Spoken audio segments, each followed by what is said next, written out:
আসসালামু আলাইকুম, কি অবস্থা সবার? আশা করি সবাই ভালো আছেন। আজকে যাইতেছিলাম কৃষ্ণনগর টু গোবিন্দপুর আদর্শ রোডে। আমার সাথে আছে তুইন এবং ফাইম। আর আদর্শ রোডে যাওয়ার কারণ হচ্ছে মামুন ভাই আমাদের সাথে কিছু সামাজিক বিষয়ে কথা বলবে। এদিকে দেখি মামুন ভাই আমাদের জন্য আগেই অপেক্ষা করতেছে। তারপর আমরাও কিছুক্ষণ অপেক্ষা করার পর ইরন ভাই মামুন এবং রোহনকে নিয়ে আমাদের মাঝে হাজির হয়। এইখানে কিছুক্ষণ অপেক্ষা করার পর আমরা রওনা দিয়ে দিই আদর্শ রোডের দিকে। তারপর হাঁটতে হাঁটতে দেখি রাস্তার পাশে কে যেন সরিষা বানিয়ে রাখছে। আর এই সরিষা গাছগুলো যখন বড় হবে অবশ্যই আপনাদেরকে দেখানোর চেষ্টা করব। আর এই সরিষা গাছগুলো যখন বড় হয় তখন সেই সরিষা গাছের ফুলগুলো অনেক সুন্দর লাগে। আর এদিকে হাঁটতে হাঁটতে চলে আসলাম আমরা আদর্শ রোডে। এদিকে আদর্শ রোডের ভিউ দেখে মামুন অনেক এক্সাইটেড, লাফালাফি করতেছে এবং ভিডিও করতেছে। আর এদিকে দেখি আমাদের মাঝে উপস্থিত হয়েছে রাহুল মামা এবং মৃদুল ভাই।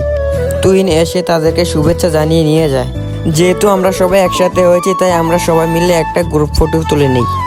তারপর আমরা সবাই মিলে রাস্তায় বসে পড়ি। আর এদিকে মামুন ভাই আমাদেরকে বুঝিয়ে দিতেছে আমাদের গ্রামের সামাজিক কিছু কাজ কিভাবে করব এবং কি কি। এভাবে কিছুক্ষণ কথা বলার পর আমরা একে অপরের উপর হাত রেখে শপথ করি আমরা কখনোই সামাজিক কাজ থেকে পিছিয়ে যাব না। আর আপনারাও চেষ্টা করবেন আপনাদের এলাকার সামাজিক কাজগুলো করার জন্য। আর এই ছিল আমার আজকের এই ব্লগটি। কেমন হয়েছে অবশ্যই কমেন্টে বলবেন। সবাই ভালো থাকবেন। আসসালামু আলাইকুম।